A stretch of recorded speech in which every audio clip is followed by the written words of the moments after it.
그때 휴대폰이 울렸습니다. 모르는 번호였어요. 여보세요? 박정은 부장님이시죠? 낯선 남자 목소리였습니다. 누구시죠? 한소윤. 조심하세요. 그녀는 당신이 생각하는 사람이 아니에요. 무슨 말씀을?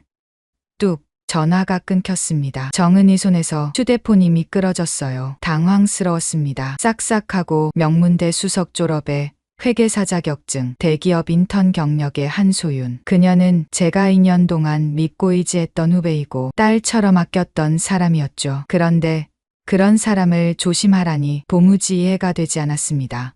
정은은 보안실로 향했습니다. 실장님, 부탁이 있습니다. 보안실장은 정은과 오래된 지인이었어요. 최근 일주일 CCTV 좀 확인할 수 있을까요? 무슨 일이신데요? 중요한 서류를 잃어버려서 언제 어디서 떨어뜨렸는지 확인하고 싶어요. CCTV를 돌려보던 중 정은은 숨이 막혔습니다. 화면 속에서 소윤이 정은이 컵에 뭔가를 넣고 있었어요. 하얀 가루였습니다. 이거 뭡니까? 저거 설마. 충격적이었습니다.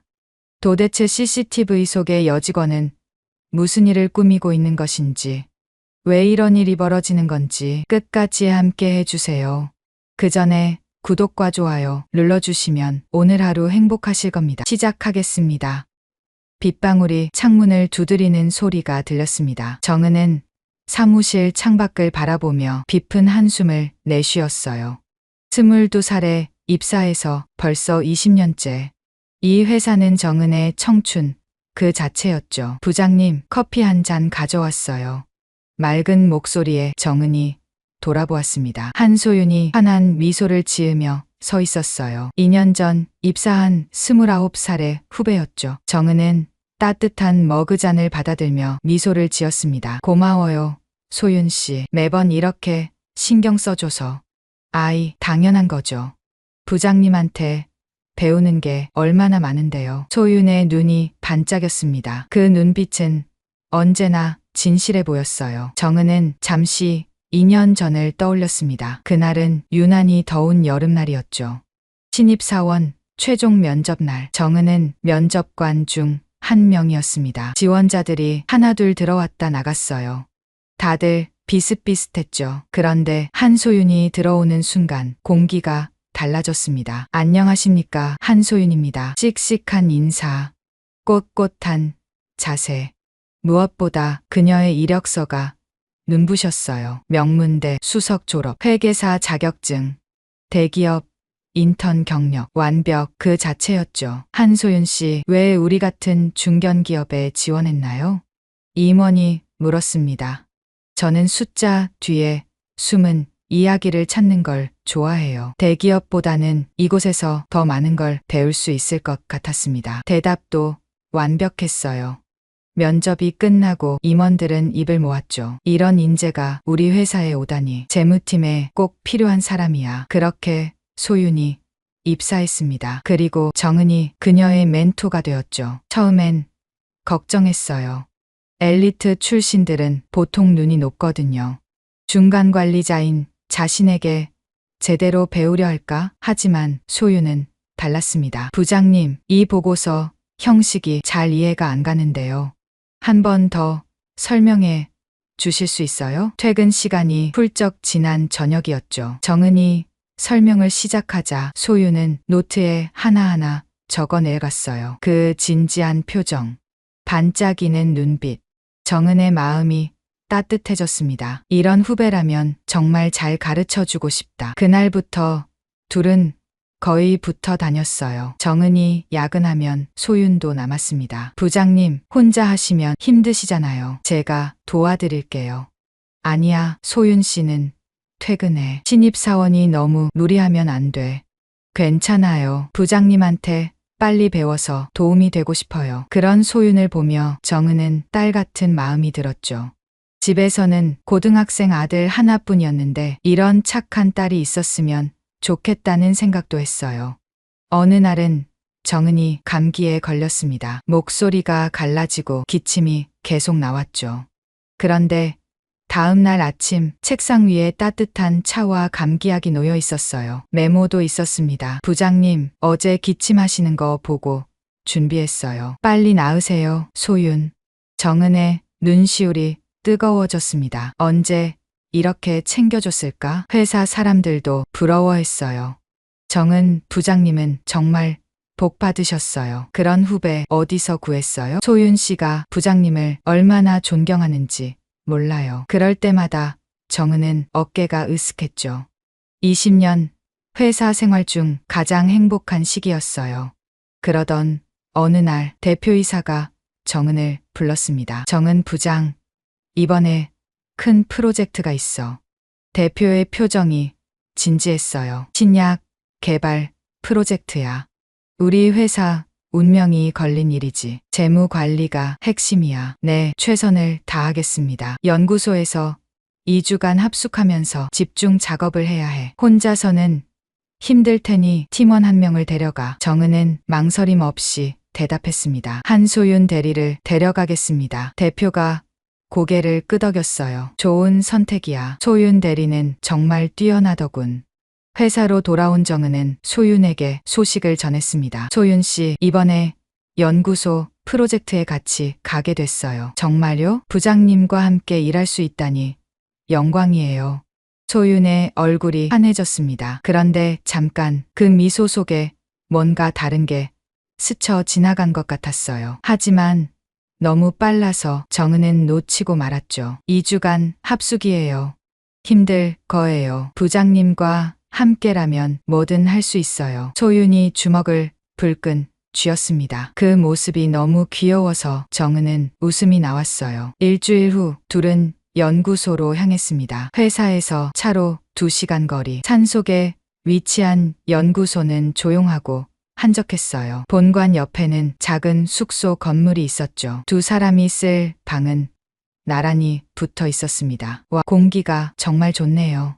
소윤이 크게 숨을 들이쉬었어요. 여기서 부장님과 열심히 일하면 정말 많이 배울 것 같아요. 나도 소윤 씨와 함께여서 든든해요. 정은이 짐을 풀며 말했습니다. 첫날 밤 정은은 창밖을 보며 생각에 잠겼어요. 이 프로젝트가 성공하면 임원 승진도 가능할 거예요. 52살, 아직 늦지 않았죠. 가족을 위해서도 더 열심히 해야 했습니다. 그때 옆방에서 소윤의 목소리가 들렸어요. 전화 통화를 하는 것 같았죠. 목소리가 너무 작아서 내용은 들리지 않았지만 톤이 평소와 달랐습니다. 차갑고 날카로웠어요. 정은은 고개를 저었습니다. 내가 너무 예민한가 보다. 하지만 가슴 한구석에 작은 가시가 박힌 것 같았어요. 뭔가 불안한 느낌. 설명할 수 없는 찜찜함. 정은은 침대에 누웠습니다. 내일부터 본격적인 작업이 시작될 거예요. 수십억이 오가는 큰 프로젝트. 실수는 허용되지 않았죠. 소윤 씨와 함께라면 잘할 수 있을 거야. 그렇게 스스로를 다독이며 정은은 눈을 감았습니다. 하지만 잠은 쉽게 오지 않았어요. 창밖에서 바람 소리가 울었습니다. 마치 무언가를 경고하는 것처럼. 정은은 이불을 끌어당겼어요. 갑자기 한기가 느껴졌죠. 이곳에서의 2주, 그것이 자신의 인생을 완전히 바꿔놓을 거라는 걸 정은은 아직 몰랐습니다. 완벽해 보였던 후배의 진짜 얼굴을 보게 될 거라는 것도, 그리고 자신이 거대한 함정 속으로 걸어 들어가고 있다는 것도. 밤은 깊어갔습니다. 연구소의 불빛만이 어둠 속에서 희미하게 빛나고 있었어요. 마치 폭풍 전의 고요함처럼 모든 것이 조용했습니다. 정은은 뒤척였어요. 내일이면 알게 될 거예요. 이 모든 것이 시작에 불과했다는 걸. 연구소에서의 넷째 날 밤이었습니다. 정은은 새벽 2시에 목이 말라 잠에서 깼어요. 복도로 나가 정수기로 향했죠. 그때였습니다. 소윤의 방에서 작은 불빛이 새어나오고 있었어요. 예, 거의 다 됐어요. 서류는 준비됐고요. 소윤의 목소리였습니다. 하지만 평소와는 완전히 달랐어요. 차갑고 계산적인 톤. 정은의 발걸음이 멈췄습니다. 아니, 걱정 마세요. 그 사람은 전혀 눈치 못 채고 있어요. 너무 순진해서 오히려 쉬워요. 그 사람? 정은의 심장이 쿵 내려앉았습니다. 설마 자신을 말하는 건가요? 시간은 충분해요. 천천히, 확실하게 할게요. 정은은 숨을 죽였어요. 발소리를 내지 않으려고 조심스럽게 뒤로 물러났죠. 가슴이 미친 듯이 뛰었습니다. 내가 잘못 들은 거겠지. 소윤 씨가 그럴 리 없어. 하지만 불안감은 쉽게 사라지지 않았어요. 다음 날 아침, 정은은 평소처럼 일찍 사무실에 나갔습니다. 책상 위에는 검토해야 할 계약서들이 쌓여 있었어요. 그런데 이상했습니다. 분명 어제 저녁에 정리해둔 순서와 달랐어요. 정은은 서류를 하나씩 넘겨봤습니다. 겉보기엔 똑같았어요. 하지만 자세히 보니 숫자들이 미묘하게 바뀌어 있었죠. 2억 3천만 원이 2억 8천만 원으로 갑과 을의 위치가 뒤바뀌어 있고 결제 날짜가 일주일 앞당겨져 있었어요. 정은의 손이 떨리기 시작했습니다. 이건 명백한 문서 조작이었어요. 부장님, 일찍 나오셨네요. 소윤이 밝게 인사하며 들어왔습니다. 평소와 똑같은 미소, 똑같은 목소리. 아, 네. 일이 많아서요. 정은은 애써 평정심을 유지했어요. 부장님, 요즘 너무 피곤해 보이세요. 소윤이 가방에서 작은 약병을 꺼냈습니다. 이거 정말 좋은 영양제예요. 제가 먹어보니까 피로가 확 풀리더라고요. 괜찮아요. 난 약을 잘 안 먹어서. 에이, 그러지 마시고 한 번만 드셔보세요. 제가 부장님 걱정돼서 그래요. 소윤의 눈이 간절했습니다. 정은은 마지못해 약을 받아 삼켰어요. 1시간쯤 지났을까요? 정은의 머리가 무거워지기 시작했습니다. 눈앞이 살짝 흐릿해졌어요. 집중력도 떨어졌죠. 이상하네. 왜 이렇게 멍한 느낌이 들지? 점심시간, 정은은 잠시 자리를 비웠습니다. 화장실에서 찬물로 얼굴을 씻으며 정신을 차리려 했어요. 그리고 사무실로 돌아왔을 때 소윤이 정은의 컴퓨터 앞에 앉아 있었습니다. 소윤 씨, 뭐 하는 거예요? 정은의 목소리가 날카로워졌어요. 아, 부장님, 프린터가 안 돼서 부장님 컴퓨터로 출력하려고 했어요. 소윤이 당황한 듯 일어났습니다. 하지만 그 순간 정은은 봤어요. 화면에 떠 있는 건 프린터 설정이 아니라 회사 메인 서버였죠. 죄송해요, 부장님. 제가 실수를. 괜찮아요. 다음부턴 물어보고 써요. 정은은 애써 웃으며 말했지만 등줄기에 식은땀이 흘렀습니다.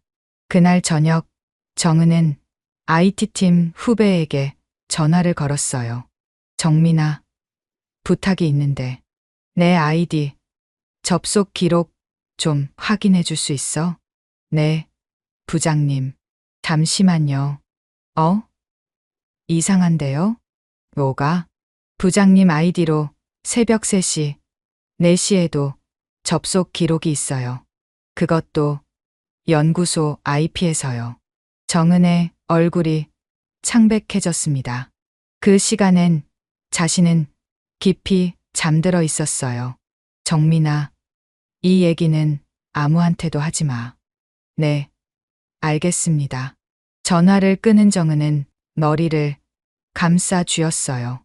도대체 무슨 일이 벌어지고 있는 걸까요? 다음 날 정은은 일부러 소윤에게 심부름을 시켰습니다. 소윤 씨, 본사에 서류 전달 좀 다녀와 줄래요? 급한 거라서. 네, 다녀올게요. 소윤이 나간 후 정은은 재빨리 소윤의 책상을 살폈어요. 겉으론 깔끔했지만 서랍 안은 달랐습니다. 각종 서류들이 어지럽게 들어있었죠. 그때 한 장의 종이가 정은의 눈을 사로잡았습니다. 위임장. 그것도 정은의 도장이 찍힌 위임장이었어요. 내용은 충격적이었습니다. 프로젝트의 모든 권한을 소윤에게 위임한다는 내용. 날짜는 다음 주로 되어 있었죠. 정은은 급히 휴대폰으로 사진을 찍었습니다. 손이 부들부들 떨렸어요. 내가 도장을 찍은 적이 없는데 이건 위조야. 갑자기 문이 열렸습니다. 소윤이 돌아온 거예요. 부장님, 제 자리에서 뭐 하세요? 소윤의 표정이 순간 차갑게 변했습니다. 하지만 금세 다시 미소를 지었어요. 아, 펜 좀 빌리려고요. 내 것이 잉크가 떨어져서. 정은이 재빨리 둘러댔습니다. 그러셨구나. 여기 있어요. 소윤이 펜을 건넸어요. 그 눈빛이 예사롭지 않았죠. 마치 모든 걸 알고 있다는 듯한 눈빛. 일주일째 되는 날, 정은은 본사에서 온 전화를 받았습니다. 인사팀장이었어요. 정은 부장님, 요즘 건강은 어떠세요? 네. 갑자기 왜요? 아, 그게 최근에 부장님 상태가 좀 이상하다는 보고가 들어와서요. 무슨 보고요? 업무 처리가 예전 같지 않고 자주 실수를 하신다고. 정신적으로 많이 힘드신가 봐요. 정은의 머릿속이 하얘졌습니다. 누가 그런 보고를 했죠? 그건 말씀드릴 수 없지만 부장님을 걱정하는 마음에서 한 거예요. 혹시 병원 가보시는 게. 정은은 전화를 끊었습니다. 온몸에 소름이 돋았어요. 소윤이었습니다. 분명 소윤이 그런 보고를 한 거예요. 정은은 화장실로 뛰어갔습니다. 세면대를 붙잡고 거친 숨을 내쉬었어요. 거울 속 자신의 얼굴이 낯설었습니다. 초췌하고 불안해 보이는 얼굴. 침착해야 해. 하지만 쉽지 않았어요. 보이지 않는 그물이 자신을 조여오는 것 같았습니다. 저녁, 정은은 숙소로 돌아왔어요. 복도에서 소윤을 마주쳤습니다. 부장님, 오늘 많이 피곤해 보이세요. 소윤이 걱정스러운 표정을 지었어요. 제가 차라도 한 잔 타드릴까요? 아니, 괜찮아. 먼저 쉬어. 정은은 서둘러 방으로 들어갔습니다. 문을 잠그고 긍을 기댔어요. 무언가 끔찍한 일이 벌어지고 있었습니다. 소윤은 완벽한 후배가 아니었어요. 가면을 쓴 누군가였죠. 그리고 그 가면 뒤에는 무서운 계획이 숨어 있었습니다. 정은은 침대에 앉아 생각했어요. 도대체 소윤이 원하는 게 뭘까? 왜 나를 함정에 빠뜨리려는 걸까? 창밖은 어두웠습니다. 연구소 건물의 불빛만이 희미하게 빛나고 있었어요. 정은은 주먹을 꽉 쥐었습니다. 이대로 당할 수는 없었어요. 뭔가 해야 했습니다. 하지만 어떻게? 증거가 필요했어요. 확실한 증거. 그때 휴대폰이 울렸습니다. 모르는 번호였어요. 여보세요? 박정은 부장님이시죠? 낯선 남자 목소리였습니다. 누구시죠? 그건 중요하지 않아요. 한소윤을 조심하세요. 그녀는 당신이 생각하는 사람이 아니에요. 무슨 말씀을? 뚝.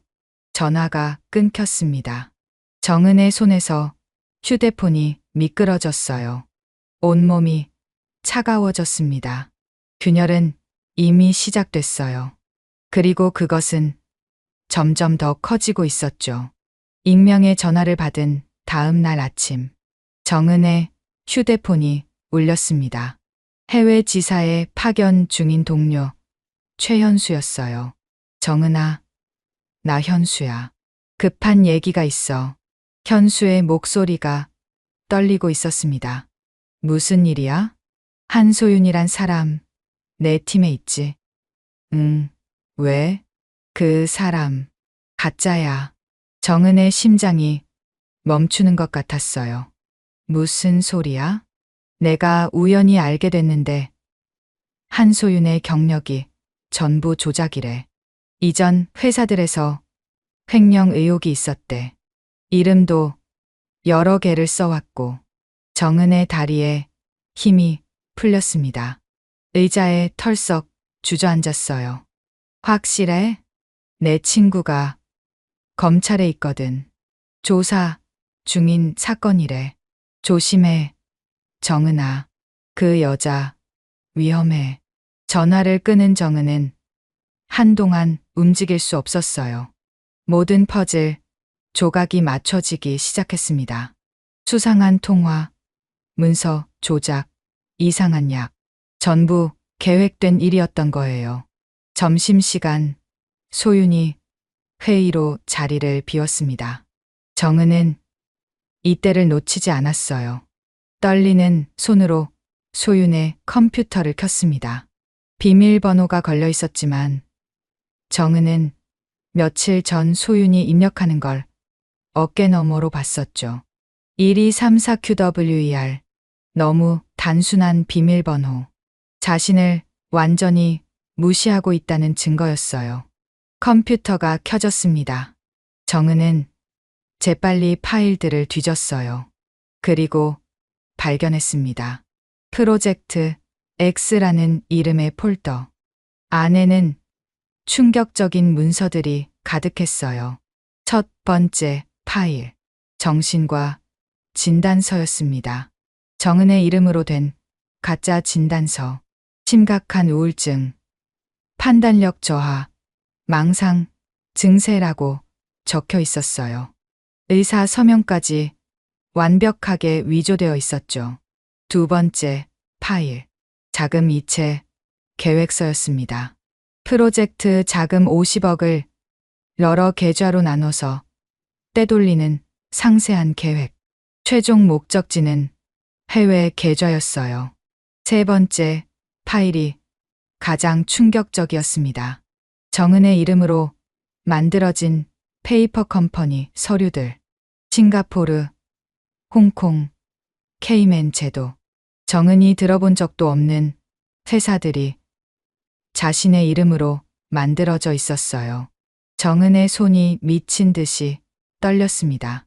이 모든 게 발각되면 정은이 횡령범이 되는 거예요. 완벽한 누명이었죠. 정은은 급히 USB를 꺼내 파일들을 복사했습니다. 심장이 터질 것 같았어요. 그때 복도에서 발소리가 들렸습니다. 정은은 재빨리 컴퓨터를 끄고 자리로 돌아왔어요. 소윤이 들어왔습니다. 부장님, 얼굴이 안 좋으세요. 소윤의 눈이 번뜩였어요. 뭔가 눈치챈 것 같았죠. 아니야, 괜찮아. 정은은 애써 태연한 척했습니다. 그날 밤 정은은 녹음 앱을 켰어요. 그리고 복도로 나가 소윤의 방 앞에 섰습니다. 안에서 통화 소리가 들렸어요. 네, 금요일이면 끝낼 수 있어요. 정은은 숨을 줄였습니다. 정은이 완전히 무너졌어요. 정신이 오락가락해요. 곧 퇴직 처리하고 모든 책임을 떠넘길 수 있을 거예요. 정은의 가슴 속에서 뭔가가 부서지는 소리가 났어요. 2년 동안 믿었던 후배, 딸처럼 아꼈던 사람이, 그리고 이번엔 더 크게 할 수 있을 것 같아요. 50억이 아니라 70억까지도 가능해요. 정은은 주먹을 꽉 쥐었습니다. 분노가 치밀어 올랐어요. 다음 날 정은은 인터넷으로 검색을 시작했습니다. 한소윤, 횡령, 사기. 그리고 찾았어요. 3년 전 신문 기사, M제약, 횡령 사건, 용의자, 김미정 도주. 사진은 흐릿했지만 분명 소윤이었습니다. 5년 전 기사, T기업 회계 조작 사건, 김미정, 구속영장 신청. 7년 전 기사, S은행 내부 직원 횡령, 김미정, 행방 묘연. 정은의 눈앞이 캄캄해졌어요. 김미정. 그게 소윤의 진짜 이름이었습니다. 이미 세계 회사에서 수십억을 훔친 전문 사기꾼이었어요. 정은은 연구소 보안실로 향했습니다. 실장님, 부탁이 있습니다.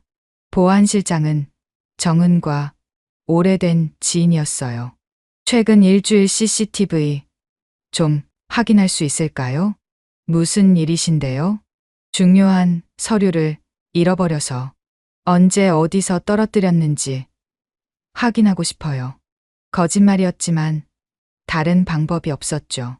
CCTV를 돌려보던 중 정은은 숨이 막혔습니다. 화면 속에서 소윤이 정은의 컵에 뭔가를 넣고 있었어요. 하얀 가루였습니다. 그것도 여러 번이나. 이거 약을 타는 건가요?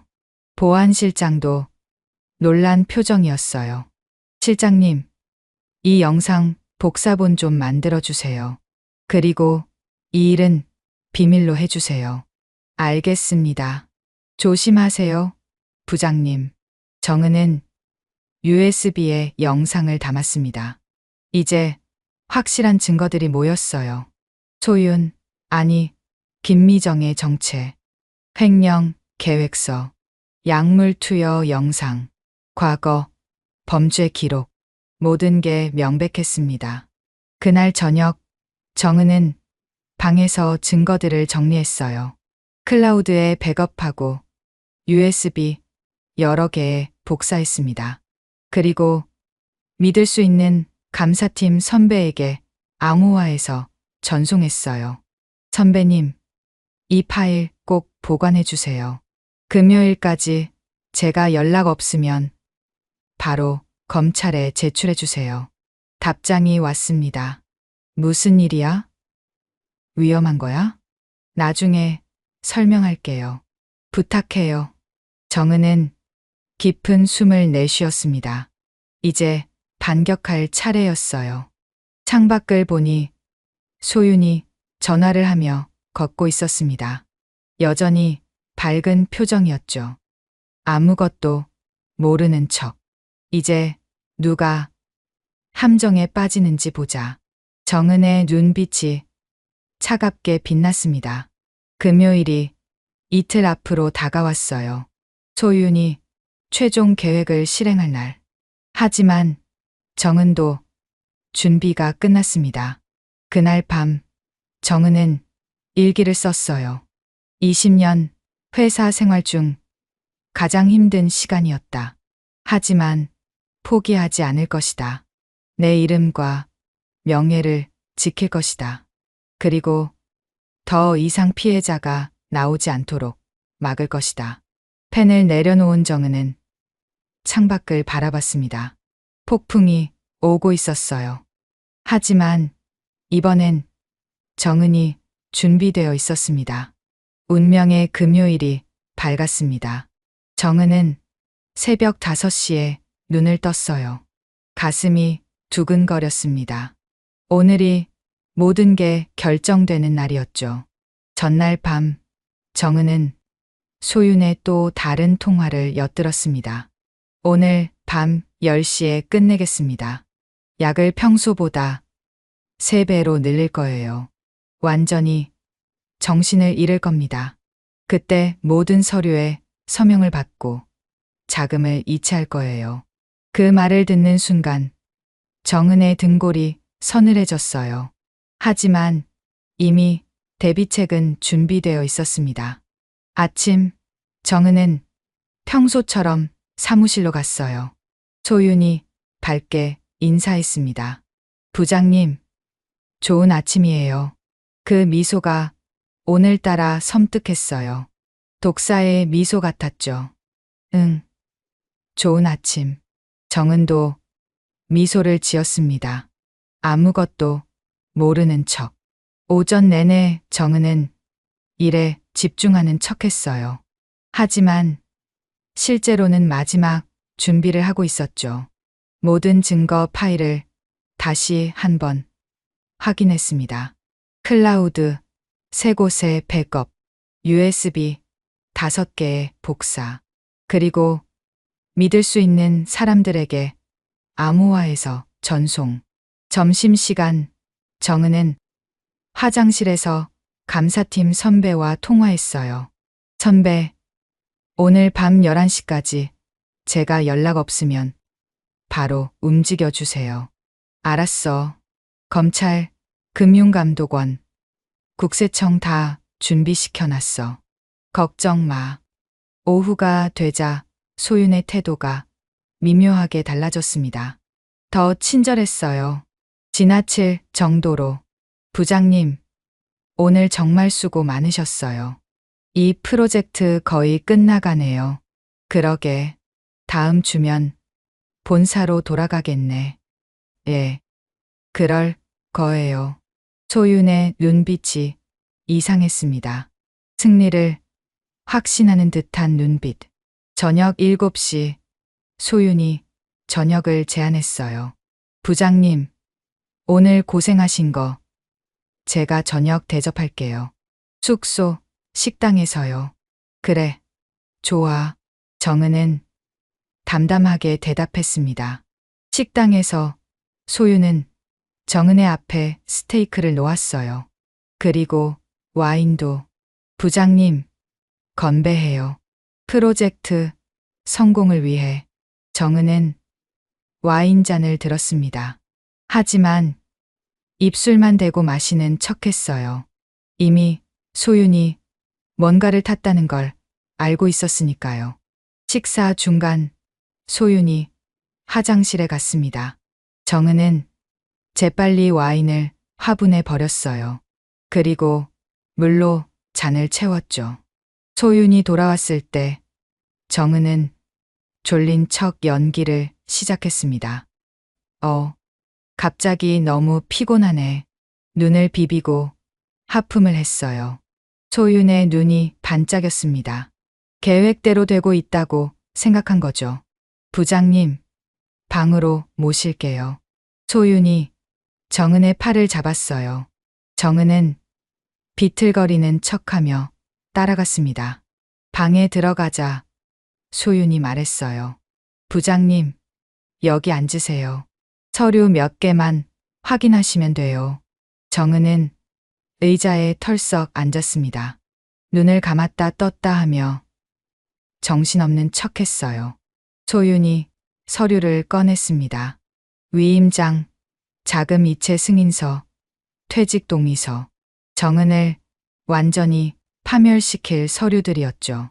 부장님, 여기 서명만 하시면 돼요. 소윤이 펜을 정은의 손에 쥐어줬어요. 바로 그때였습니다. 정은이 번쩍 눈을 떴어요. 그리고 펜을 던졌습니다. 이제 그만해, 김미정 씨. 소윤의 얼굴이 순간 굳었어요. 뭐라고요? 김미정. 그게 당신 진짜 이름이잖아요. M제약, T기업, S은행에서 횡령한 그 김미정. 소윤의 얼굴이 창백해졌습니다. 그러더니 갑자기 표정이 바뀌었어요. 차갑고 무서운 표정으로. 언제부터 알았어요? 일주일 전부터. 당신이 내 컵에 약 타는 것도 다 봤어요. CCTV에 다 찍혔더라고요. 소윤이 주먹을 꽉 쥐었습니다. 그래서 이미 늦었어요. 당신은 이미 정신이상자로 보고됐고 모든 증거는 당신을 가리키고 있어요. 그럴까요? 정은이 휴대폰을 꺼냈어요. 이미 모든 증거를 검찰에 보냈어요. 당신의 과거, 범죄 기록, 횡령 계획서, 가짜 진단서, CCTV 영상, 전부 다요. 소윤의 눈이 흔들렸습니다. 거짓말. 직접 확인해 보시죠. 정은이 휴대폰 화면을 보여줬어요. 검찰청 제보 접수 완료 메시지가 떠 있었죠. 소윤이 정은에게 달려들었습니다. 이 나쁜 년. 정은은 재빨리 피했어요. 그리고 문 쪽으로 뛰었습니다. 어디가? 소윤이 정은의 팔을 잡았어요. 둘이 몸싸움을 벌였습니다. 정은은 있는 힘을 다해 소윤을 밀쳤어요. 소윤이 바닥에 넘어졌습니다. 그 틈을 타 정은은 문을 열고 뛰쳐나갔어요. 도와주세요. 살려주세요. 정은이 소리쳤습니다. 복도 끝에서 보안팀 직원들이 뛰어왔어요. 정은이 미리 연락해둔 사람들이었죠. 여기에요, 빨리. 소윤이 뒤따라 나왔지만 이미 늦었습니다. 보안팀이 소윤을 둘러쌌어요. 한소윤 씨, 아니, 김미정 씨. 당신을 사기 및 횡령 혐의로 긴급 체포합니다. 경찰도 도착했어요. 정은이 미리 신고해둔 거였죠. 소윤이 발악했습니다. 나는 아무것도 안 했어. 저 여자가 미쳤어. 저 여자가 횡령범이야. 하지만 아무도 믿지 않았어요. 증거가 너무 확실했으니까요. 경찰이 소윤에게 수갑을 채웠습니다. 그때 소윤이 정은을 노려봤어요. 어떻게 알았어? 당신이 실수한 거예요.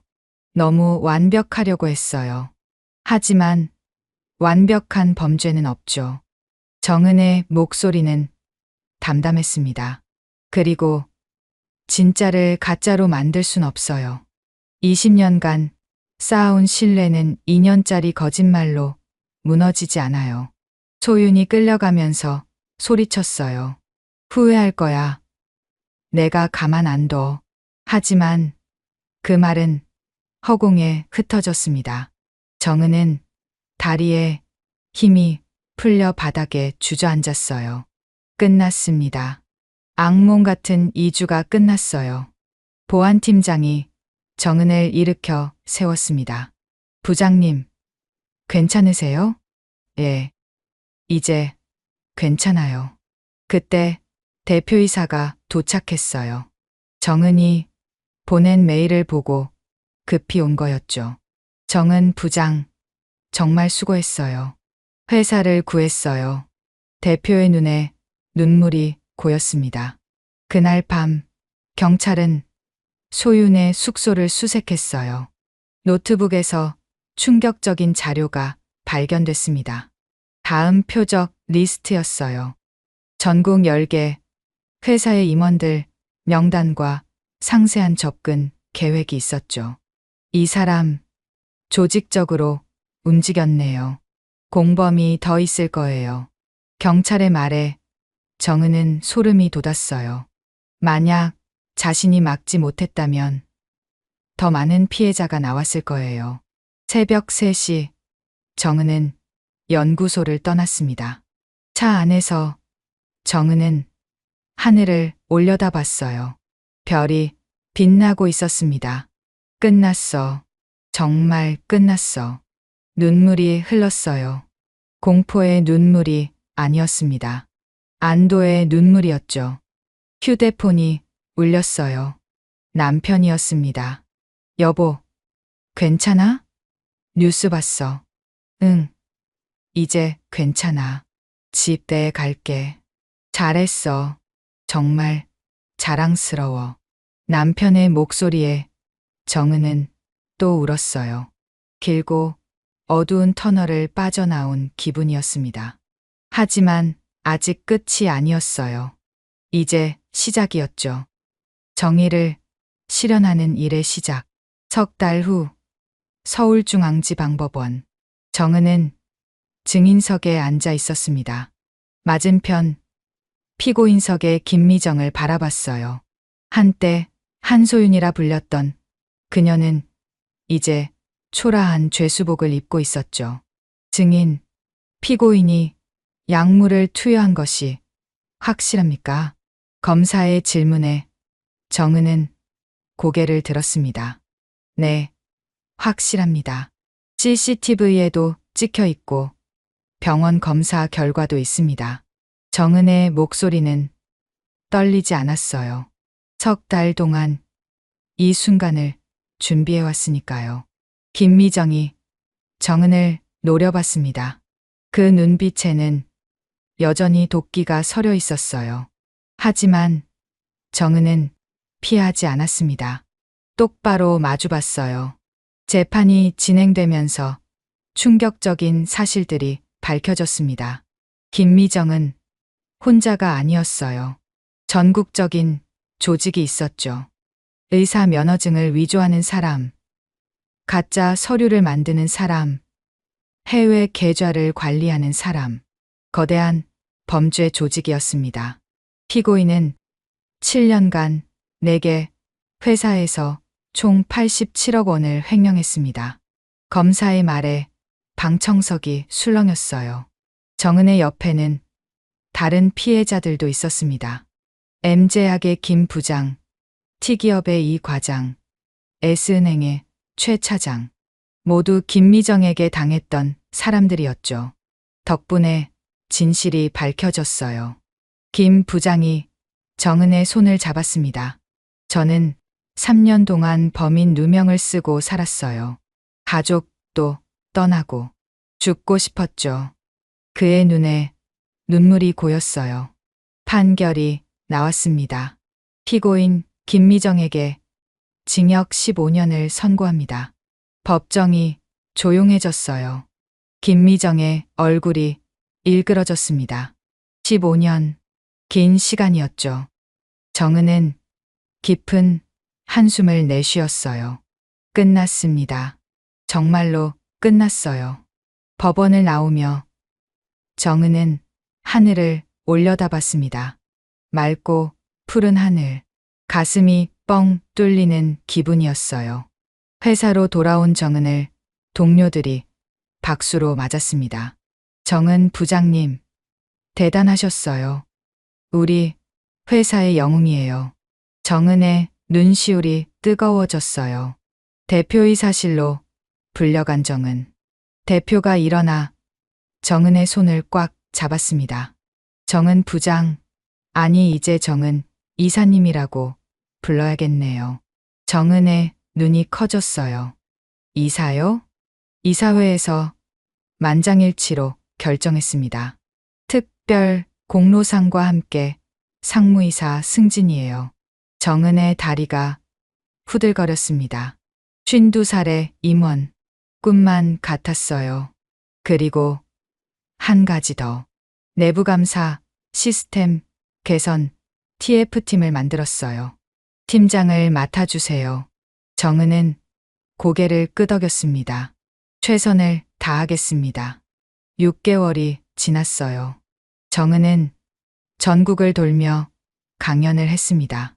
화이트 칼라, 범죄, 어떻게 막을 것인가라는 주제로. 첫 강연은 떨렸어요. 수백 명의 기업인들 앞에 선 정은. 마이크를 잡은 손이 떨렸죠. 안녕하세요. 저는 2년 동안 완벽한 후배인 줄 알았던 사기꾼과 함께 일했습니다. 청중이 조용해졌어요. 그 사람은 친절했고 성실했고 똑똑했어요. 하지만 가면을 쓰고 있었죠. 정은은 자신의 경험을 담담히 풀어놨습니다. 가장 중요한 건 시스템입니다. 아무리 믿는 사람이라도 견제와 균형이 필요해요. 강연이 끝나자 우레와 같은 박수가 쏟아졌어요. 한 젊은 직원이 가까웠습니다. 이사님, 저도 비슷한 일을 겪을 뻔했어요. 덕분에 눈을 떴습니다. 감사합니다. 정은의 가슴이 뜨거워졌어요. 자신의 아픔이 누군가에게는 교훈이 되고 있었죠. 1년 후 정은이 만든 기업 보안 매뉴얼이 표준으로 채택됐습니다. 금융감독원 회의실. 박정은 이사님의 매뉴얼대로 시스템을 바꾼 후 내부 범죄가 70% 감소했습니다. 담당자의 보고에 참석자들이 감탄했어요. 전국 기업의 의무 교육으로 지정하는 게 어떻습니까? 찬성합니다. 정은의 매뉴얼은 정은 시스템이라 불리며 전국에 퍼져나갔어요. 경영대학원에서도 연락이 왔습니다. 박정은 이사님 사례를 케이스 스터디로 만들고 싶습니다. 정은은 흔쾌히 승낙했어요. 더 많은 사람들이 배웠으면 했으니까요. 2년이 흘렀습니다. 정은은 54살이 되었어요. 그리고 결심했죠. 은퇴를. 아직 젊으신데 왜요? 대표가 놀랐습니다. 제2의 인생을 시작하고 싶어요. 더 많은 사람들을 도울 수 있는 일을요. 정은의 눈빛은 확고했어요. 은퇴식 날 회사 전 직원이 모였습니다. 정은 이사님은 우리 회사뿐 아니라 대한민국 기업 문화를 바꾸신 분입니다. 대표의 송사에 모두가 고개를 끄덕였어요. 정은은 마이크를 잡았습니다. 22년간 이 회사가 제 삶이었어요. 여기서 배웠고 성장했고 위기도 극복했죠. 목소리가 떨렸어요. 가장 힘든 순간 회사와 동료들이 저를 믿어줬어요. 그 믿음이 저를 지켜줬습니다. 박수가 터져 나왔어요. 은퇴 후 정은은 기업 범죄 예방 컨설팅 회사를 차렸습니다. 작은 사무실이었지만 의미 있는 시작이었어요. 첫 고객은 작은 벤처기업이었습니다. 저희는 돈이 많지 않아요. 하지만 직원들을 지키고 싶어요. 젊은 대표의 말에 정은은 미소 지었어요. 돈은 나중에 주셔도 돼요. 먼저 시스템을 만들죠. 정은의 회사는 빠르게 성장했습니다. 위기를 막는 사람이라는 별명도 생겼어요. 그리고 정은은 책을 썼습니다.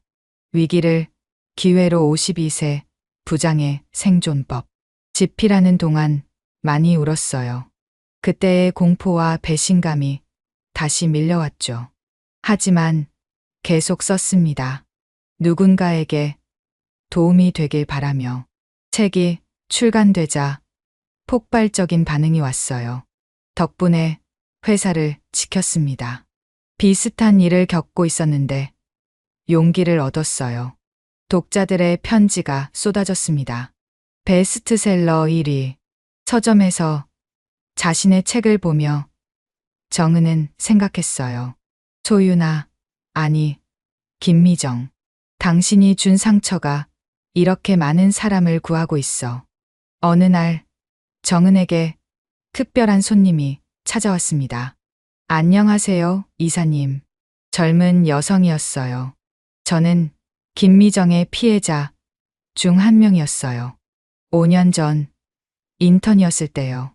그녀의 눈에 눈물이 고였습니다. 그때 아무도 제 말을 안 믿어줬어요.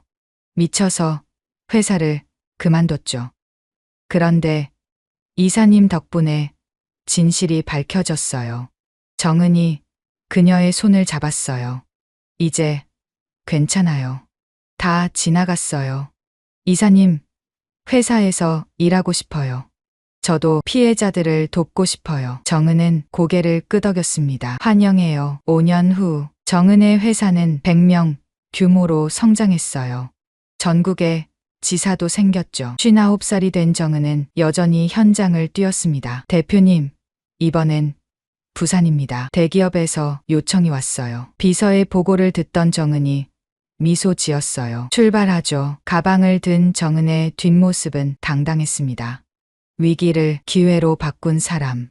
그것이 정은의 새로운 이름이었어요. 창밖으로 햇살이 쏟아졌습니다. 정은은 생각했어요. 모든 끝은 새로운 시작이다. 그리고 그 시작은 아름다웠습니다. 즐거우셨다면 구독과 좋아요 눌러주시면 영상 제작에 큰 힘이 됩니다.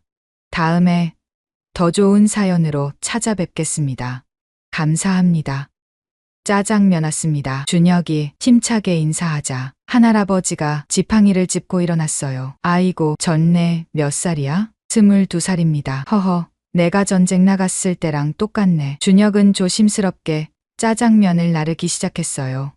그런데 한할아버지가 구석에 혼자 앉아 있는 것이 보였습니다. 어르신, 짜장면 안 드세요? 준혁이 조심스럽게 물었습니다. 할아버지는 쓸쓸하게 웃으며 고개를 저었어요. 이번 달은 좀 빠듯해서. 그 순간 준혁이 마음이 쿵 하고 내려앉았습니다. 나라를 위해 목숨을 바친 분이 짜장면 한 그릇 값이 없다니. 준혁은 짜장면을 나르면서도 계속 그 할아버지를 바라보았습니다. 전쟁의 상처가 깊게 새겨진 주름진 얼굴, 그러나 여전히 꼿꼿한 자세. 배달을 마치고 나오면서 준혁은 주먹을 꽉 쥐었어요. 며칠 후 준혁은 다시 봄비초 양원을 갔어요. 이번에는 짜장면 13그릇을 들고. 우리는 12그릇만 시켰는데? 하나는 제가 샀어요. 그리고 식당으로 들어가 김할아버지 앞에 짜장면을 놓았죠. 어르신, 드세요. 오늘은 특별 서비스예요. 김할아버지의 눈이 순간 흔들렸습니다. 그때였어요. 식당 한쪽에서 이 모습을 지켜보던 중년 남성이 있었습니다. 평범한 등산 복차림이었지만 그의 눈빛은 남달랐죠. 그 남성과 마주쳤습니다. 이봐, 잠깐 얘기 좀 할까? 갑자기 주인공 앞에 나타난 이 남성은 누구일지, 앞으로 주인공은 어떻게 될지 지켜봐 주세요. 시작하겠습니다. 뜨거운 여름, 햇살이 내리쬐는 8월의 어느 날이었습니다. 준혁은 무거운 배달 가방을 어깨에 메고 자전거 페달을 힘차게 밟았어요. 땀이 등줄기를 타고 흘러내렸지만 멈출 수 없었습니다. 엄마, 조금만 기다려요. 입술 사이로 작은 다짐이 새어나왔죠. 22살의 나이에 군 복무 중인 준혁에게 첫 휴가는 특별한 의미였습니다. 동기들은 모두 집으로 달려갔지만 그는 춘천의 한 짜장면집 앞에 서 있었어요. 홍림반점이라고 적힌 낡은 간판이 바람에 삐걱거렸습니다. 아이고, 군인 아저씨가 왜 여기 있어? 주인, 할머니의 놀란 목소리가 들렸죠. 준혁은 어색하게 웃으며 대답했습니다. 할머니, 저 여기서 배달 좀 하려고요. 며칠만이라도요. 할머니의 눈가에 주름이 깊어졌어요. 휴가 나온 군인이 왜 배달을? 집에 가야지. 준혁은 말을 잇지 못했습니다.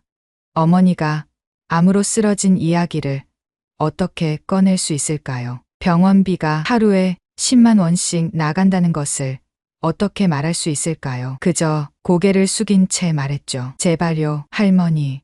정말 열심히 할게요. 할머니는 한참을 준혁을 바라보다가 깊은 한숨을 내쉬었습니다. 그래, 그럼 한번 해봐. 그렇게 준혁의 짜장면 배달이 시작되었어요. 첫날은 정신이 하나도 없었습니다. 뜨거운 짜장면 그릇을 실은 철가방이 어깨를 짓눌렀고 춘천의 언덕길은 생각보다 가팔랐죠. 하지만 준혁은 이를 악물었습니다. 하나, 둘, 하나, 둘.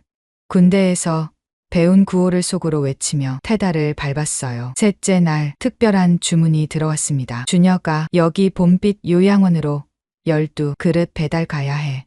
할머니가 주문서를 건네며 말했죠. 거기 계신 할아버지들한테 잘해드려. 모두 나라를 위해 싸우신 분들이야. 준혁의 가슴이 뛰기 시작했습니다. 국가유공자 어르신들이라니. 요양원은 춘천 외곽의 조용한 곳에 있었어요. 준혁이 짜장면 가방을 들고 들어서자 흰 머리의 할아버지들이 식당에 모여 있었습니다. 짜장면 왔습니다. 준혁이 힘차게 인사하자 한 할아버지가 지팡이를 짚고 일어났어요. 아이고, 군인이네. 몇 살이야? 22살입니다. 어르신.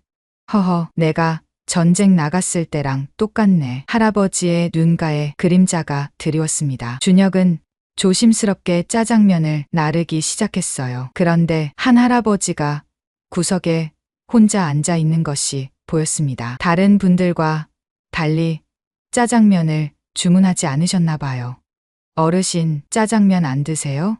준혁이 조심스럽게 물었습니다. 할아버지는 쓸쓸하게 웃으며 고개를 저었어요. 이번 달은 좀 빠듯해서 다음에 먹지. 그 순간 준혁의 마음이 쿵 하고 내려앉았습니다. 나라를 위해 목숨을 바친 분이 짜장면 한 그릇 값이 없다니.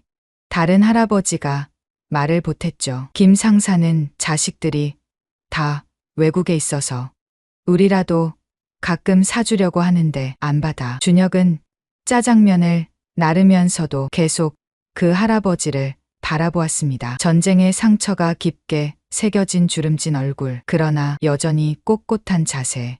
배달을 마치고 나오면서 준혁은 주먹을 꽉 쥐었어요. 다음에는 꼭. 그날 밤 준혁은 침낭 속에서 뒤척였습니다. 군대 생활관의 딱딱한 침대가 유난히 불편하게 느껴졌죠. 핸드폰을 꺼내 어머니에게 문자를 보냈어요. 엄마, 잘 지내죠? 저는 잘 있어요. 곧 돈 보낼게요. 답장은 오지 않았습니다. 어머니는 아마 약 기운에 잠들어 있겠죠. 일주일이 지나고 드디어 첫 주급을 받는 날이 왔습니다. 할머니가 봉투를 건네며 말했어요. 고생했어, 준혁아. 군인이 이렇게 열심히 일하는 걸 처음 봐. 봉투 속에는 35만 원이 들어 있었습니다. 준혁은 떨리는 손으로 돈을 세었어요. 병원비로 30만 원 보내고 5만 원 남네. 하지만 준혁은 이미 마음을 정했습니다. 다음 날 준혁은 다시 봄빛 요양원을 찾았어요. 이번에는 짜장면 13그릇을 들고 우리는 12그릇만 시켰는데? 직원이 의아해하자 준혁은 조용히 말했습니다. 하나는 제가 샀어요. 김 상사님 것이요. 그리고 식당으로 들어가 김 할아버지 앞에 짜장면을 놓았죠. 어르신, 드세요. 오늘은 특별 서비스예요. 김 할아버지의 눈이 순간 흔들렸습니다. 이거 내가 돈이 없어서 안 먹는 게 아니라 알아요, 어르신. 그냥 제가 감사해서 드리는 거예요. 저희 할아버지도 참전용 사셨거든요. 그것은 거짓말이었습니다. 준혁의 할아버지는 전쟁과 관계없는 분이었죠. 하지만 이 순간만큼은 그런 거짓말이 필요했어요. 김 할아버지는 떨리는 손으로 젓가락을 들었습니다. 첫 젓가락을 입에 넣는 순간 그의 눈가에 눈물이 맺혔어요. 고맙다. 정말 고맙다. 준혁도 목이 메어왔습니다. 그때였어요. 식당 한쪽에서 이 모습을 지켜보던 중년 남성이 있었습니다. 평범한 등산복 차림이었지만 그의 눈빛은 남달랐죠. 배달을 마치고 나온 준혁은 주차장에서 그 남성과 마주쳤습니다. 학생, 잠깐 얘기 좀 할 수 있을까? 준혁이 고개를 들자 남성은 부드럽게 웃으며 물었어요. 군인 신분으로 아르바이트 하는 거 힘들지 않나? 휴가 중인 것 같은데. 준혁은 깜짝 놀랐습니다. 어떻게 아셨어요? 군인은 군인을 알아보는 법이지. 나도 군인이거든.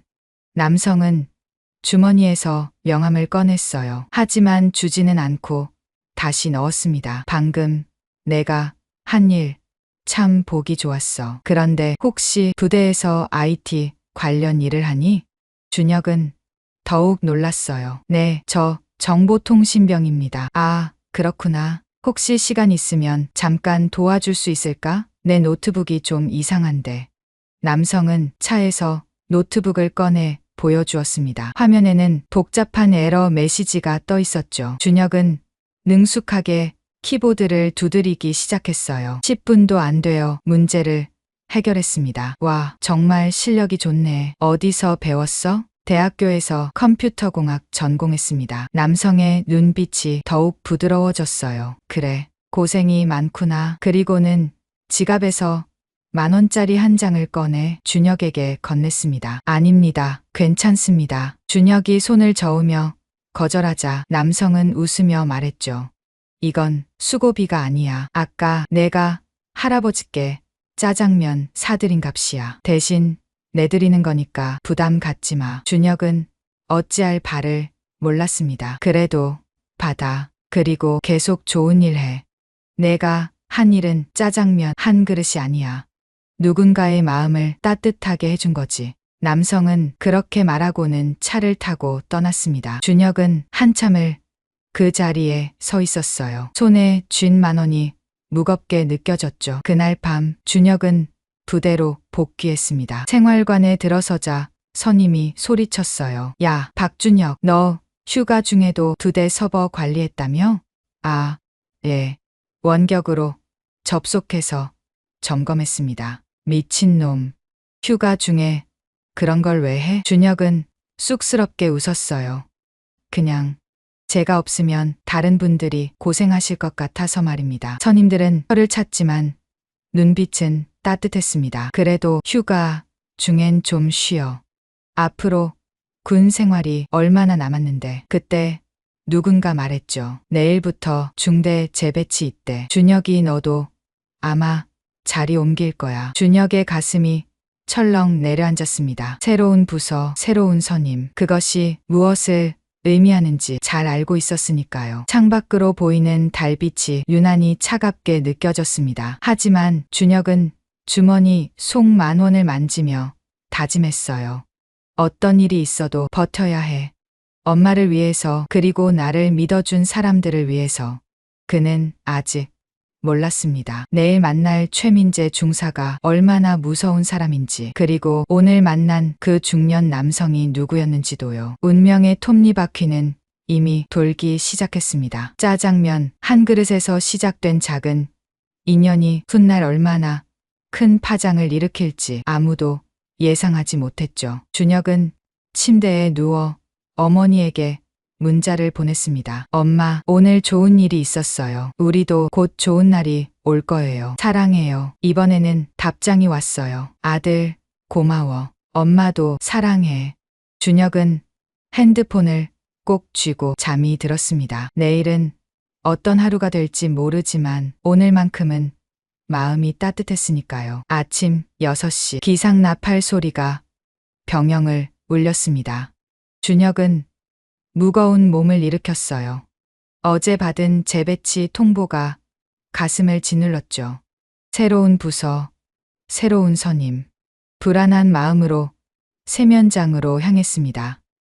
야, 박준혁. 복도에서 들리는 날카로운 목소리에 준혁의 어깨가 움츠러들었어요. 너 오늘부터 전산실 최민재 중사님 밑으로 배치됐어. 복 터졌네. 그것은 동정인지 조롱인지 알 수 없는 표정이었습니다. 최민재 중사님 말입니까? 응. 재벌 2세 출신이야. 까다롭기로 유명하니까 정신 바짝 차려. 준혁의 가슴이 쿵쿵 뛰기 시작했어요. 재벌 2세라는 단어가 머릿속을 맴돌았습니다. 전산실로 향하는 발걸음이 천근만근이었죠. 문을 열고 들어서자 서늘한 에어컨 바람과 함께 날카로운 시선이 느껴졌습니다. 신병, 의자에 기대어 앉은 남자가 물었어요.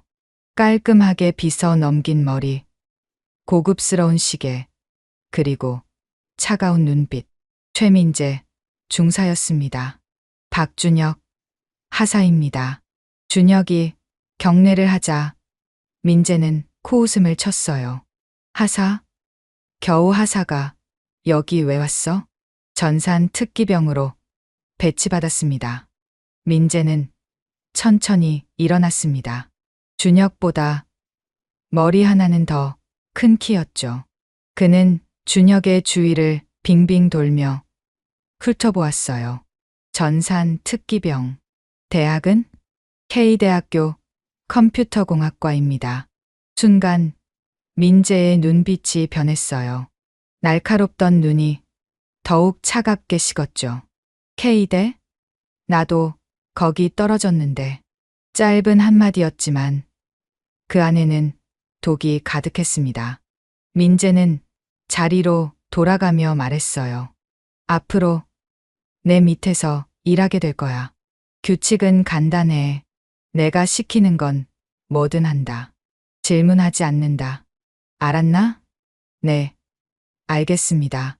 첫 번째 일이야. 전산실 바닥부터 천장까지 깨끗이 청소해. 먼지 한 톨도 없어야 해. 준혁은 당황했습니다. 전산 특기병에게 청소를 시키니 말이죠. 어서 안 움직여? 민재의 목소리가 날카로워졌어요. 준혁은 서둘러 청소 도구를 찾기 시작했죠. 그날부터 준혁의 지옥이 시작되었습니다. 매일 아침 전산실 청소로 하루를 시작했어요. 키보드 틈새까지 면봉으로 닦아야 했고 모니터는 얼룩 하나 없이 광을 내야 했죠. 조금이라도 먼지가 보이면 민재의 고함이 터져 나왔습니다. 이게 청소야? 내 방도 이렇게 더럽게 사니? 그러나 청소는 시작에 불과했어요. 어느 날 오후 민재가 개인 노트북을 꺼내 던졌습니다. 고장 났어. 고쳐.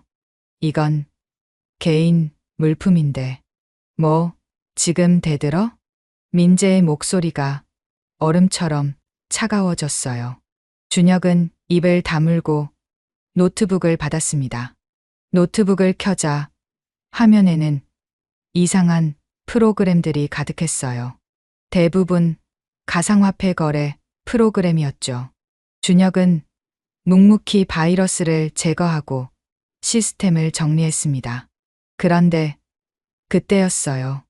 2023년도 특별회계 XLSX 수상한 파일 이름이 눈에 들어왔습니다. 호기심에 클릭하려는 순간 뭐해? 등 뒤에서 들리는 민재의 목소리에 준혁은 깜짝 놀랐어요. 언제 다가왔는지도 몰랐죠. 아, 바이러스 검사 중입니다. 됐어. 고장만 고쳐. 민재의 눈빛에 경고가 담겨 있었습니다. 준혁은 서둘러 수리를 마쳤어요. 그날 밤 생활관에서 동기가 조용히 다가왔습니다. 야, 너 괜찮아? 응. 왜? 최민재 중사 밑에 들어갔다며. 걔 완전 악마야. 동기는 주위를 살피며 속삭였어요. 작년에 한 선임이 걔한테 대들었다가 영창 갔어. 부모님이 엄청난 재벌이라 아무도 못 건드려. 준혁의 등줄기가 서늘해졌습니다. 그 선임은 왜 대들었는데? 최민재가 비트코인 거래를 시켰대. 24시간 차트 보면서 매매하라고. 거부하니까 항명죄로 신고한 거야. 준혁은 말을 잃었어요. 다음 날부터 예상은 현실이 되었습니다. 박준혁, 이리 와. 민재가 손짓하자 준혁은 달려갔어요. 오늘부터 내가 내 투자 좀 관리해. 여기 계정이야. 화면에는 어마어마한 금액이 표시되어 있었습니다. 수억 원이 넘는 가상화폐가 들어 있었죠. 하지만 이건 규정 위반. 규정? 누가 신고할 건데? 민재가 비웃었어요. 내가 나를 신고할 거야? 일병 주제에? 아니었습니다. 준혁은 이미 하사였죠. 하지만 민재에게는 계급 따위 안중에도 없었어요. 준혁은 어쩔 수 없이 화면 앞에 앉았습니다. 손가락이 떨렸어요. 이런 일을 해야 한다는 게 치욕스러웠죠. 그때 민재가 뒤에서 말했어요. 아, 맞다. 너 집이 어려운 편이지? 준혁의 심장이 멈춘 것 같았습니다. 어떻게? 내가 모르는 게 있을 것 같아? 어머니가 암 환자시고 병원비 때문에 휴가 때 알바했다며? 민재의 입가에 잔인한 미소가 번졌어요. 불쌍하네. 그런데 말이야. 여기서 잘하면 내가 도와줄 수도 있어. 병원비 정도는 껌이거든. 준혁의 주먹이 꽉 쥐어졌습니다. 분노가 치밀어 올랐지만 어머니 생각에 참을 수밖에 없었어요. 잘 부탁드립니다. 고개를 숙이며 말하는 자신이 비참했습니다. 그날부터 준혁은 민재의 노예가 되었어요. 가상화폐 거래는 물론 개인적인 심부름까지 모든 걸 해야 했죠. 커피는 아메리카노, 얼음은 적게, 시럽은 2번. 게임, 계정 레벨 좀 올려놔. 내일까지 이 보고서 대신 써. 요구는 끝이 없었습니다. 어느 날 저녁, 준혁은 혼자 전산실에 남아 일하고 있었어요. 민재가 시킨 프로그램을 만들고 있었죠. 그때 실수로 민재의 공유 폴더가 열렸습니다. 수십 개의 엑셀 파일이 보였어요. 파일명이 이상했죠. 유공자 연금 2023 상반기, 보훈 첫 특별 지원금 리스트, 사망자 명단 업데이트. 준혁의 손이 떨렸습니다. 이게 뭘까요? 호기심을 참을 수 없었어요. 하나를 클릭했습니다. 순간 등 뒤에서 차가운 목소리가 들렸어요. 뭐 하는 거야? 민재였습니다. 언제 왔는지 소리도 없이 서 있었죠. 아, 저는 그냥 남의 파일을 그냥 봐. 민재가 다가왔어요. 눈빛이 무서웠습니다. 워닝 한 번 줄게. 다시는 내 파일 건드리지 마. 알았어? 네. 죄송합니다. 민재는 준혁의 어깨를 꽉 잡았어요. 소나기 힘이 어찌나 센지 뼈가 으스러질 것 같았죠. 내가 본 건 잊어버려.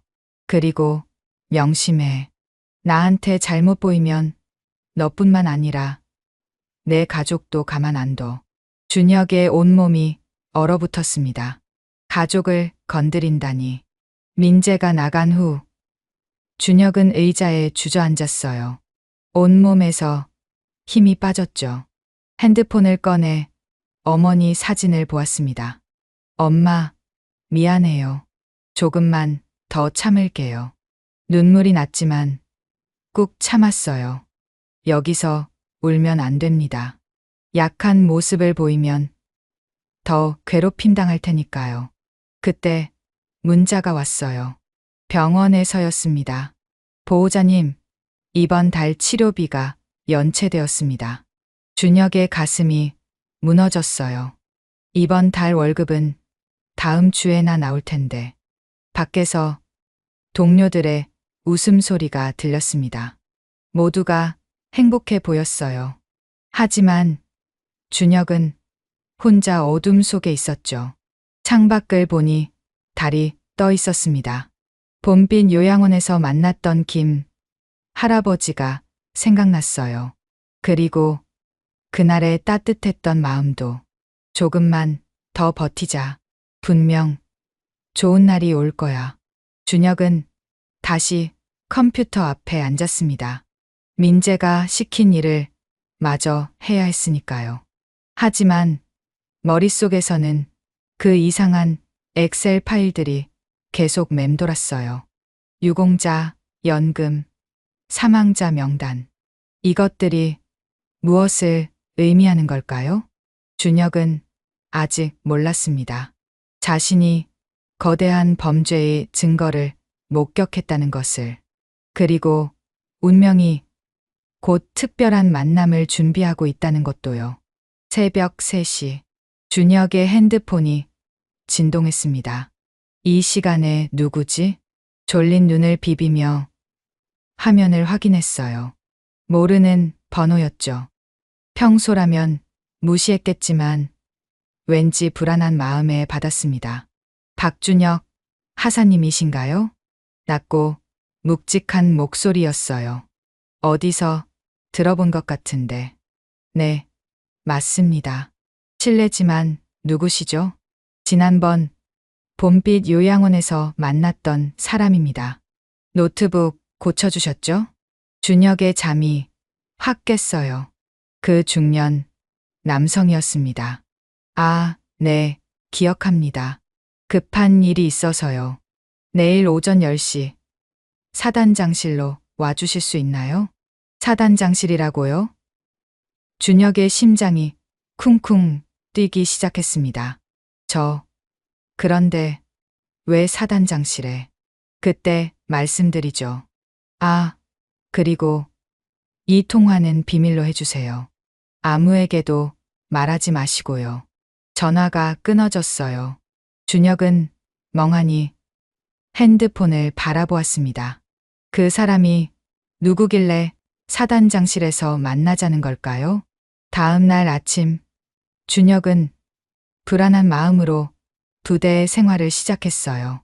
민재는 여전히 온갖 자비를 시켰지만 오늘따라 더 견디기 힘들었죠. 야, 정신 어디 갔어? 일에 집중 안 해? 민재의 고함에 준혁은 정신을 차렸습니다. 죄송합니다. 9시 50분. 준혁은 조심스럽게 전산실을 빠져나왔어요. 사단장실로 가는 길이 이렇게 멀게 느껴진 적은 없었죠. 문 앞에서 심호흡을 했습니다. 손이 떨렸어요. 똑똑, 들어오세요. 문을 열고 들어서자 책상 뒤에 그 남성이 앉아 있었습니다. 그런데 어깨에는 별이 반짝이고 있었어요. 준혁의 눈이 휘둥그레졌습니다. 사단장님이셨습니까? 이강호 소장이 부드럽게 웃었어요. 놀랐나요? 그날은 민간인 차림이어서 몰랐을 거예요. 준혁은 얼어붙은 듯 서 있었습니다. 제3사단장이 왜 자신을 찾은 걸까요? 앉으세요. 차 한 잔 하면서 얘기하죠. 강호가 직접 차를 따라주었어요. 떨리는 손으로 찻잔을 받은 준혁은 조심스럽게 물었습니다. 저를 왜 부르신 건지. 강호의 표정이 진지해졌어요.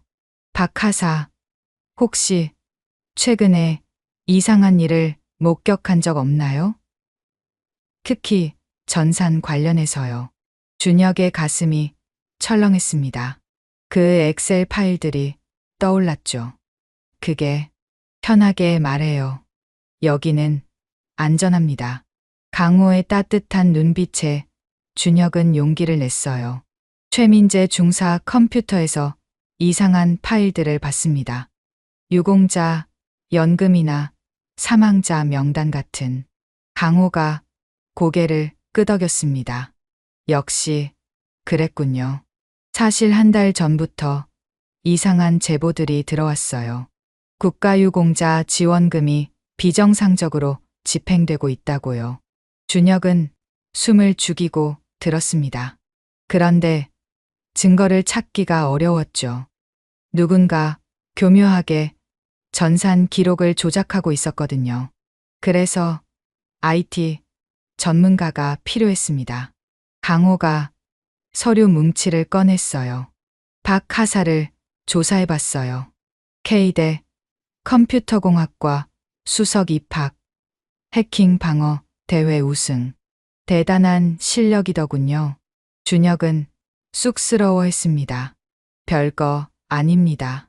별거 아니라니요. 그 실력이 지금 꼭 필요합니다. 강호가 몸을 앞으로 기울였어요. 박 하사를 특별수사팀에 차출하고 싶습니다. 비밀리에 진행되는 수사예요. 할 수 있겠어요?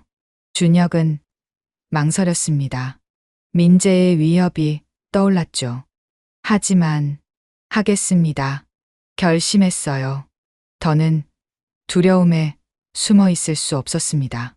그날부터 준혁의 비밀 수사가 시작되었어요. 낮에는 평소처럼 민재의 심부름을 하고 밤에는 몰래 사단장실 옆 비밀 사무실에서 수사를 진행했죠. 첫날 밤 준혁은 경악했습니다. 삭제된 파일들을 복구하자 충격적인 내용이 나타났어요. 사망한 국가유공자 112명의 명단.